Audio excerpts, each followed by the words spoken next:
Latest టెక్నాలజీతో చిన్న injection తో నన్ను పూర్తి ఆరోగ్యవంతురాలను చేశారు. Elite spine and pain management centre, Manikonda, Dilsukh Nagar. Hello all, welcome to RTV. నేను మీ కౌసల్య. ఇప్పుడు కరెంట్ హాట్ టాపిక్ అయితే రేప్ పార్టీ అనే చెప్పుకోవాలి. అసలు దీని గురించి రోజుకొక వార్త బయటకు వస్తూనే ఉంది. ఇది ఇంకా ట్రెండింగ్లో ఉందని చెప్పుకోవచ్చు ఈ వార్త అనేది. అసలు ఇందులో అసలు ఏం జరుగుతుంది, అసలు ఏంటి ఈ రేవ్ పార్టీ అనేది తెలుసుకుందాం. దాంతోపాటు కొన్ని సోషల్ అండ్ పొలిటికల్ ఇష్యూస్ గురించి కూడా ఇంటర్వ్యూలో మాట్లాడదాం. ఇప్పుడు మనతో పాటు ఉన్నారు కృష్ణకుమారి గారు. తను social activist and political analyst కూడా. ఆవిడతో మాట్లాడి మనం ఇవన్నీ తెలుసుకుందాం. నమస్తే మ్యామ్, ఎలా ఉన్నారు? మ్యామ్, మీకు కూడా తెలిసే ఉంటుంది రేవ్ పార్టీ అనేది అసలు ఆ వార్త అయితే ఇంకా తిరుగుతూనే ఉంది. సోషల్ మీడియాలో కానివ్వండి, న్యూస్ ఛానల్స్లో కానివ్వండి, రోజుకొక వార్త బయటకు వస్తుంది. రేవ్ పార్టీ బెంగళూరులో జరిగింది. బెంగళూరు పోలీసులు కూడా నిర్ధారించారు, కొంతమంది ప్రముఖులు పాల్గొన్నారు. అందులో నటి హేమ కూడా ఉంది అని చెప్పి వాళ్ళు చెప్పినా సరే నటి హేమ నిన్న ఈ రేవ్ పార్టీని పాల్గొనలేదు. సో దానికి ఒక వివరణ ఇస్తూ ఒక వీడియో అయితే రిలీజ్ చేసింది. కానీ బ్లడ్ శాంపిల్స్లో మాత్రం డ్రగ్ తీసుకున్నట్టు పాజిటివ్ అయితే వచ్చింది. అయినా కూడా దబాయిస్తుంది, ఏం చేసుకుంటారో చేసుకోండి అని. ఎందుకు ఇలాగా? అంటే తన వెనక ఎవరైనా ప్రముఖులు ఉండుండొచ్చా? ప్రముఖులు ఉండాలనే ఏం లేదండి, ఉంటే ఉండొచ్చు కూడా.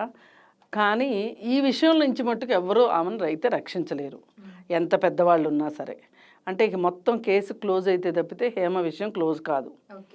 అంటే ఆ కేసు అట్లాంటిది. ఇంత దొరకకుండా చాలా జరుగుతాయి. ఇదేదో దొరికారు కాబట్టి వీళ్ళు దొంగలు, కానీ దొరకకుండా దొరబాబులు చాలామంది ఉన్నారు. డబ్బులు ఎక్కువైన వాళ్ళు, బ్లాక్ మనీ ఉన్నవాళ్ళు, రాజకీయాల్లో బాగా పలుకుబడి ఉన్నవాళ్ళు చేసే మదమెక్కిన పనులే ఇవి. రేవ్ పార్టీ అంటే నథింగ్ బట్ ఎక్స్టెన్షన్ అనమాట. దేనికి? పబ్కి ఎక్స్టెన్షనే రేవ్ పార్టీ. బేసిక్గా ఏం చేస్తారు మేడం అసలు రేవ్ పార్టీ అంటే ఏంటి? చాలా మందికి తెలియదు. అంటే డ్రగ్స్ తీసుకోవడమే రేవ్ పార్టీయా? అంటే విదేశీ మద్యం లేదంటే స్వదేశీ మద్యం, విదేశీ సిగరెట్లు లేదంటే స్వదేశీ సిగరెట్లు, ఇంకా కొంచెం ముందుకెళ్ళి మాదక ద్రవ్యాలు. ఇంకా సరదా పుడితే అంటే కొంతమంది డబ్బులున్న వాళ్ళు కూడా చార్మినార్ సిగరెట్ తాగే వాళ్ళు ఉంటారు కొంతమంది. అట్లాగే గంజాయి తీసుకునేవాళ్ళు, అలాగే విదేశీ వనితలతోటి అశ్లీల నృత్యాలు, వెరసి ఇదంతా కలిపి రేవ్ పార్టీ.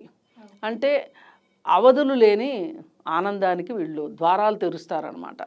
అంటే దీనికి ఆ టైం కూడా వాళ్ళు పెట్టిన పేరు కూడా చాలా గొప్పగా ఉంది. Sunset to sunrise party. ఆ పెద్ద మనిషిది వాసుది బర్త్డే. మరి వాళ్ళు చేసే పనులను బట్టి కూడా వాళ్ళ బుద్ధులు ఉంటాయి, వాళ్ళ బుద్ధులను బట్టే వాళ్ళు చేసే పనులు ఉంటాయి. అలా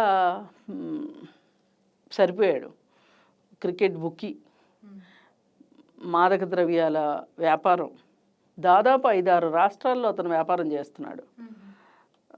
ఇంత చేసి సార్ చదివింది 10th క్లాసు. చాలా నిరుపేద కుటుంబం నుంచి వచ్చి ఇలా అడ్డదారుల్లో డబ్బులు సంపాదించి ఎట్లా అంటే అట్లా విలాసవంతమైన జీవితం గడుపుతూ బర్త్డే పార్టీ, ఈ బర్త్డే పార్టీని సెలబ్రేట్ చేసుకోవటానికి ఈ పార్టీ ఆర్గనైజ్ చేయటం. ఇప్పుడు ఈ పార్టీలోకి వచ్చేవాళ్ళు కొంతమంది పోలీసుల్ని మేనేజ్ చేయగలిగేవాళ్ళు, అలాగే కోర్టుల్ని మేనేజ్ చేయగలిగేవాళ్ళు, అలాగే అడ్డదిడ్డమైన పనులకి సహకారం అందించేవాళ్ళు. ఇలాంటి ఒక మామూలుగా అయితే ఎలా మాట్లాడాలంటే ఒక లంపెన్ గ్యాంగ్ అనమాట ఇది. వీళ్ళు నిజంగా సమాజానికి పట్టిన చీడ పురుగులంటే అక్కడికి ఆ పార్టీకి వెళ్ళిన వాళ్ళని మనం అలాగే సంబోధించాలి వాళ్ళని. ఎందుకంటే 2 లక్షలు ఎంట్రీ ఫీజు అని కొంతమంది అంటున్నారు, కాదు 50 లక్షలు అంటున్నారు కొంతమంది. అసలు ఎందుకు ఇంత ఎంట్రీ ఫీజు ఎందుకు ఉంటుంది, ఇంత భారీగా ఎందుకు ఉంటుంది అంటే అక్కడ ప్రతిదీ ఒక చట్ట ఉల్లంఘనే. మరి చట్ట ఉల్లంఘనకి పాల్పడినప్పుడు దానికి మనం పే చేయవలసింది కూడా చాలా ఉంటుంది. ఇప్పుడు మనం మన ఇళ్లలో సామాన్యులైతే అసలు దీని జోలికి కూడా పోలేరు కూడా, అసలు తెలిసినా వెళ్ళలేరు. ఇప్పుడు సోషల్ మీడియా వచ్చాక తెలియంది ఎవరికి? అన్నీ తెలుస్తూనే ఉన్నాయి. అందుకని ఎవరికి వాడు ఇలా వెళ్ళాలనుకున్నవాడు ఏదో ఒకటి చేసి డబ్బు సంపాదించి ఆ పార్టీకి వెళ్ళాలి ఇప్పుడు వేదం సినిమా ఉంది కదా, వేదం సినిమాలో డైరెక్టర్ ఏం చూపించాడు? మనోజ్ ఎట్లా అయినా డబ్బులు సంపాదించి ఒక గర్ల్ ఫ్రెండ్ని తీసుకుని ఒక పార్టీకి వెళ్ళాలనుకుంటాడు. ఇలాంటి పార్టీకి ఒక మ్యూజిక్ కన్సర్ట్కో దేనికో వెళ్ళాలనుకుంటాడు. మ్యూజిక్ పార్టీకో పబ్కో దేనికో వెళ్ళాలనుకుంటాడు. దాని ఎంట్రీ ఫీజు కోసం డబ్బులు దొంగతనం చేస్తాడు. ఇలాంటి వాటికి కూడా అలా చేయొచ్చు కదా. అయితే మరి చట్ట ఉల్లంఘనలు ఉన్నప్పుడు దాని జరిమానాలు కూడా భారీగా ఉంటాయి. దాన్ని మేనేజ్ చేసుకోవడానికి కూడా చాలా భారీగా ఉంటుంది. శిక్ష ఏమై ఉండొచ్చు మేడం? ఇప్పుడు ఇంత ఖరీదైంది ఎందుకు అవుతుంది అంటే ఈ పార్టీలు వీళ్ళందరినీ మేనేజ్ చేయాలి కాబట్టి, వ్యవస్థలను మేనేజ్ చేయాలి కాబట్టి, అసలు పర్మిషన్ లేకుండా పార్టీ చేసుకుంటున్నారు కాబట్టి, పర్మిషన్ తీసుకుని కూడా రేవు పార్టీ చేసుకోవచ్చు. కానీ రిస్ట్రిక్షన్స్ ఉంటాయి. అక్కడ ఏం మందు వాడతారు, ఎవరు వస్తారు, ఎవరు వెళతారు, ఏంటి అవన్నీ ఉంటాయి. ఆ రిస్ట్రిక్షన్స్ మాకు ఇష్టం లేదు. అందుకోసం మేము ఏం చేస్తామో ఉల్లంఘనలకు పాల్పడతాం కాబట్టి ఇలా ఏర్పాటు చేసుకొని పార్టీ చేసుకున్నారు. సరే, ఈ పార్టీ చేసుకున్నప్పుడు దీనికి ఎవరైతే ఆర్గనైజర్సు వాళ్ళని చట్టం శిక్షిస్తుంది. అలా కాకుండా అసలు ఈ రేవ్ పార్టీకి హాజరైన వాళ్ళు ఎవరైనా సరే ఈ రేవ్ పార్టీకి పర్మిషన్ ఉందా లేదా అనేది తెలుసుకుని వెళ్ళాలి. ఇంత ఎంట్రీ ఫీజు కట్టారు అంటే వాళ్ళు ఎంతటి మేనేజ్ చేసుకోగలమనే ఒక ధీమా ఉంటుందో వాళ్ళకి ఆలోచించండి. ఇప్పుడు హేమ కూడా దీనిలో ఏం తక్కువ కాదు. ఆమె ఏంటంటే ఈ రోజుకే ఆమె ఒప్పుకోలేని పరిస్థితి ఏంటి అంటే ఆమె ఒక నేను దొరికిపోతాను అనే ఒక అంగీకరించలేని మనస్తత్వంలో ఆవిడ ఉంది. ఇంకా దానిలోంచి ఆవిడ బయటపడట్లా. ఇంకా పాజిటివ్ వచ్చిన తర్వాత కూడా నేను నమ్మించగలను నా పక్క వాళ్ళని, నేను నమ్మించగలను అనే ఒక ఉద్దేశంతో ఉంది. ఎంత బొకాయిస్తే అంత తెలివైన వాళ్ళు అనుకునే రోజులు ఇవన్నీ. అందుకని బొకాయిస్తున్నారు. బుకాయిద్దామని అనుకుంటుంది ఆమె, బుకాయిస్తోంది. కాదు కూడదు. ఇప్పుడు అక్కడ పోలీసు డిపార్ట్మెంటు కొంచెం కఠినంగా ఉన్నట్లుంది. వీళ్ళు ఊహించుండరు ఇట్లాంటి జరుగుతుంది అని చెప్పే కదా మీకు. దొరికితేనే దొంగలుగా, దొరకకపోతే మహారాజులే కదా. మరి మామూలుగా అయితే హైదరాబాద్లో కూడా ఒకప్పుడు అంటే పాత ప్రభుత్వం ఉన్నన్ని రోజులు రేవ్ పార్టీలు బాగానే నడిచినాయి. అప్పుడప్పుడు ఎస్ఓటి పోలీసులు రికార్డుల కోసం భగ్నం చేస్తున్నట్టు యాక్షన్ చేసేవాళ్ళు. మళ్ళీ వీళ్ళు ఇటు రాగానే వాళ్ళు చక్కగా పార్టీ చేసుకునేవాళ్ళు. విపరీతమైన డీజే సౌండ్, సంగీతం, హోరు, పక్కల వాళ్ళు అంటే అది ఇష్టపడని వాళ్ళు ఉండలేని పరిస్థితి ఉంటుంది అక్కడ. అంటే అక్కడ ఏం జరుగుతుందో తెలిసే వెళ్తారు. అక్కడ ఆ విచ్చలవిడి శృంగారం కావచ్చు, విచ్చలవిడిగా మాదక ద్రవ్యాలు వాడటం కావచ్చు, ఈ సౌండ్ కావచ్చు, ఏం తింటారో వాళ్ళకే తెలీదు, ఏం తాగుతారో వాళ్ళకే తెలీదు, ఏం చేస్తారో వాళ్ళకే తెలీదు. ఇప్పుడు ఈ విదేశీ 31 మంది మహిళలు ఉన్నారన్నారు. వీళ్ళని ఎలా పరిగణిస్తారు అంటే హ్యూమన్ ట్రాఫికింగ్ గురైన బాధితులుగా గుర్తిస్తారు. అదే అంటున్నాను మేడం నేను కూడా. ఎందుకు వాళ్ళని బాధితుల్లాగా చూడాలి? ఎందుకంటే మీరు మాదక ద్రవ్యాలు తీసుకున్న వాళ్ళు ఒక సెక్షన్, ఇక్కడ ఇంకొక సెక్షన్ 30 మంది మహిళలు డాన్సులు వేయడానికి వచ్చారు. వాళ్ళు బాధితులుగానే చూస్తారు వాళ్ళని. ఇప్పుడు ఎక్కడైనా ప్రాస్టిట్యూషన్ హోమ్లో దొరికారనుకోండి, హౌస్లో దొరికారనుకోండి, ఆ దొరికిన వాళ్ళని బాధితులుగానే చూస్తారు. ఆ హోమ్ రన్ చేసే వాళ్ళని శిక్షిస్తారు. అది కూడా నిజమే.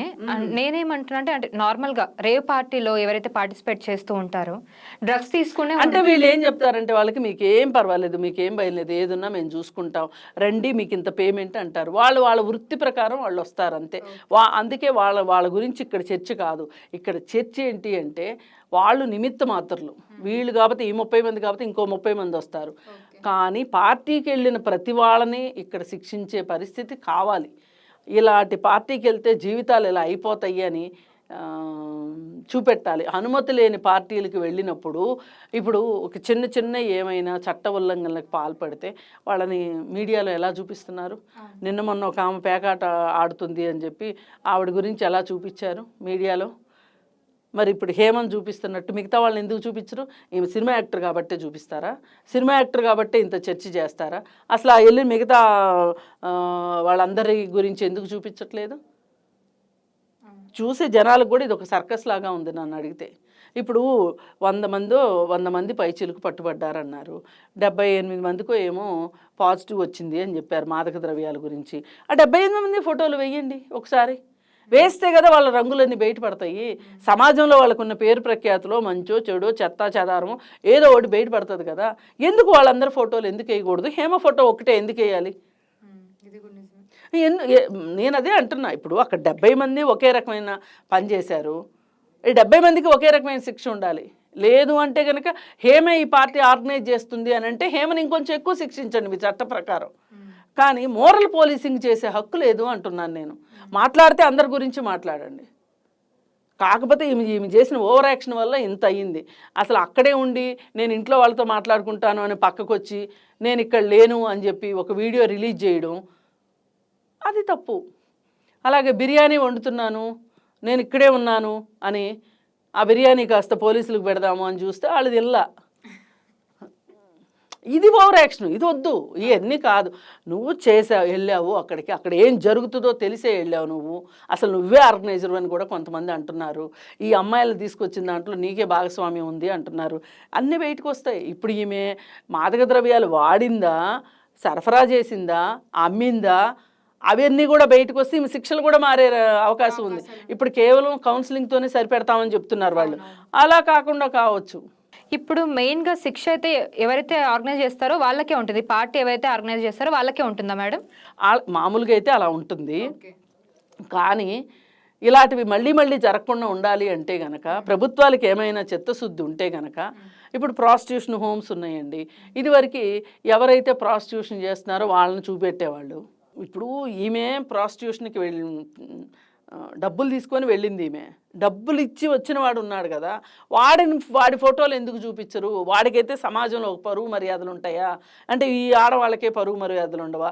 అక్కడ ఇద్దరు చేసింది తప్పే. అందుకని ఏంటంటే చట్టాల్లో మనం చిన్న చిన్న మార్పులు చేసుకుంటేనే తప్పితే ఎవరైతే సులభంగా బయటపడిపోదాము, చట్టాల్లో ఉన్న లోపాలని సాకుగా పెట్టుకొని బయటపడిపోదామని దొరల్లాగా చలామణి అవ్వాలనుకుంటున్నారు వాళ్ళందరినీ కూడా శిక్షించాల్సిందే. అందుకే నేను అంటున్నా, ఒక్క హేమ గురించి మాట్లాడితే ఉపయోగం లేదు. ఆ 80 మంది ఎవరున్నారో 80 మంది బయటికి రావాల్సిందే.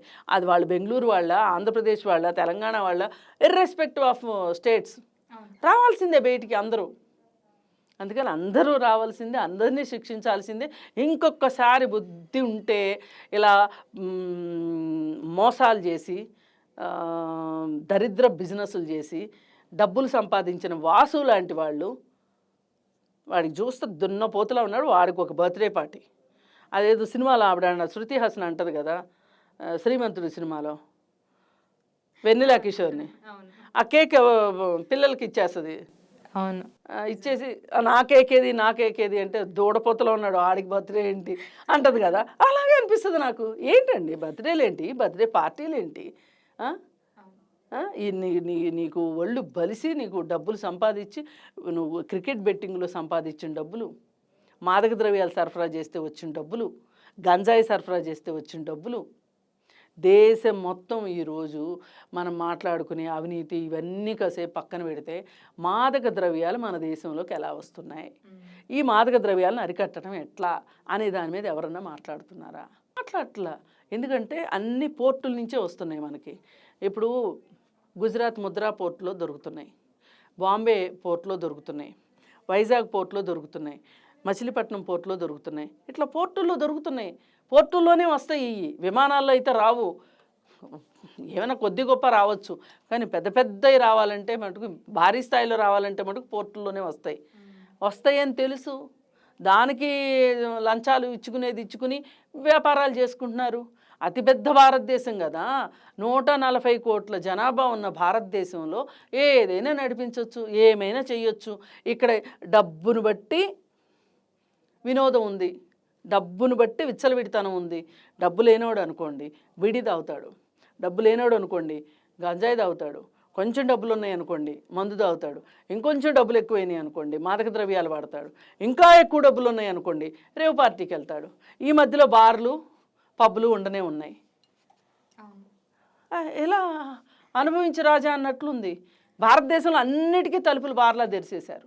ఈ విదేశీ సంస్కృతి మనం దిగుమతి చేసుకుంటున్నాం అని చెప్తున్నారు. కానీ దిగుమతి చేసుకుంది ప్రజలదా తప్పు? వీటికి పర్మిషన్ ఇచ్చిన ప్రభుత్వాలే తప్పు. ఇప్పుడు వాళ్ళు ఆలోచించాల్సింది ప్రభుత్వాలే.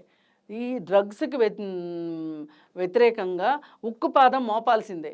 ఎవరి కాళ్ళు వచ్చినప్పుడు కథలు అలాగే చెప్తున్నారు, మోపుతాం అంటున్నారు, మోపలేకపోతున్నారు. అందుకని ఇక్కడ శిక్షించబడాల్సింది హేమ ఒక్కటే కాదు. ఆమె అబద్ధాలు ఆడితే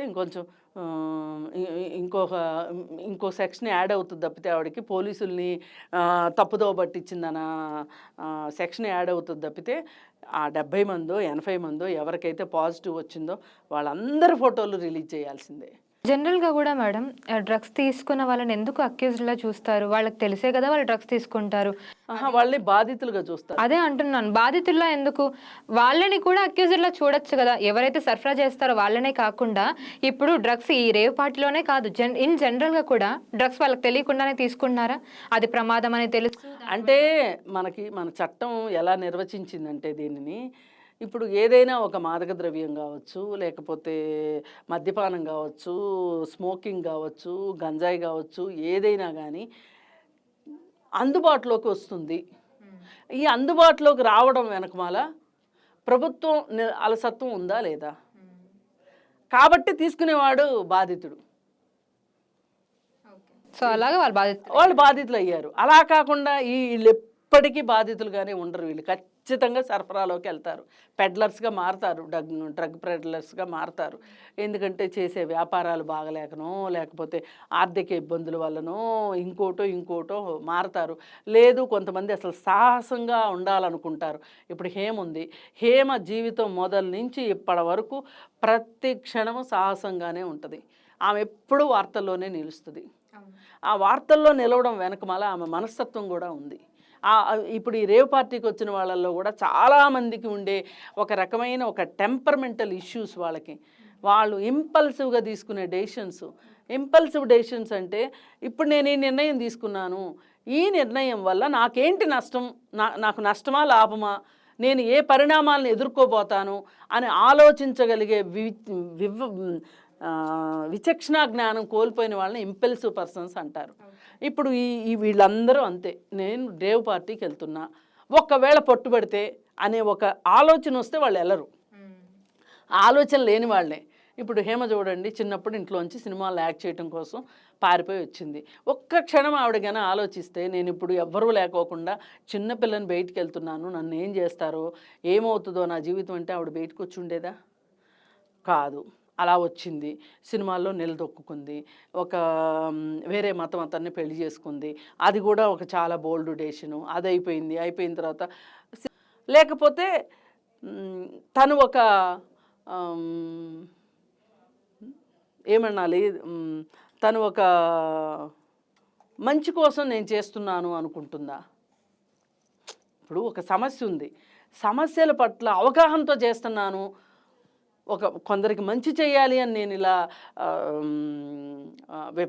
విప్లవకరంగా ఆలోచిస్తున్నాను అనే మనస్తత్వం ఉందా? లేకపోతే ఆమె మనస్తత్వం దృష్ట్యా ఆమె అలా ప్రవర్తిస్తుందా అనే దాన్ని బట్టి వాళ్ళు ఎంచుకునే మార్గాలు ఉంటాయి. ఇప్పుడు అంతా బాగానే ఉంది. అవన్నీ చేస్తున్నప్పుడు ఎవరు హేమ గురించి మాట్లాడాల. ఇప్పుడు రేవ్ పార్టీ ఆమె ఆర్గనైజర్ అని వచ్చింది అసలు మొదట్లో, ఇంకా రావాల్సి ఉంది.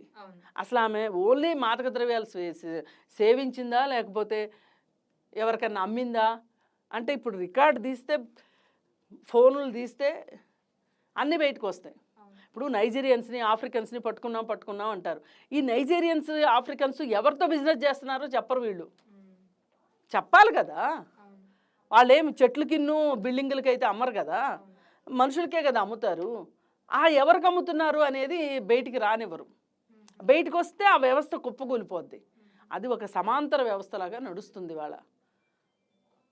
ఇది ఖచ్చితంగా ప్రభుత్వాలు మేల్కోవాల్సిన అవసరం ఉంది. Thank you so much for the information. So చాలా విషయాల్ని మాతో ఈ ఇంటర్వ్యూలో పంచుకున్నారు. Thank you so much. So చూసారు కదా ఇవాళ మన ఇంటర్వ్యూ. సో మళ్ళీ ఇంకొక మంచి ఇంటర్వ్యూతో మళ్ళీ మీ ముందుంటాను. Thank you so much. మరిన్ని వీడియోస్ కోసం ఛానల్ ని సబ్స్క్రైబ్ చేయండి, లేటెస్ట్ అప్డేట్స్ కోసం వాట్సాప్ ఛానల్ ని ఫాలో చేయండి, అండ్ లింక్ డిస్క్రిప్షన్ లో ఉంది.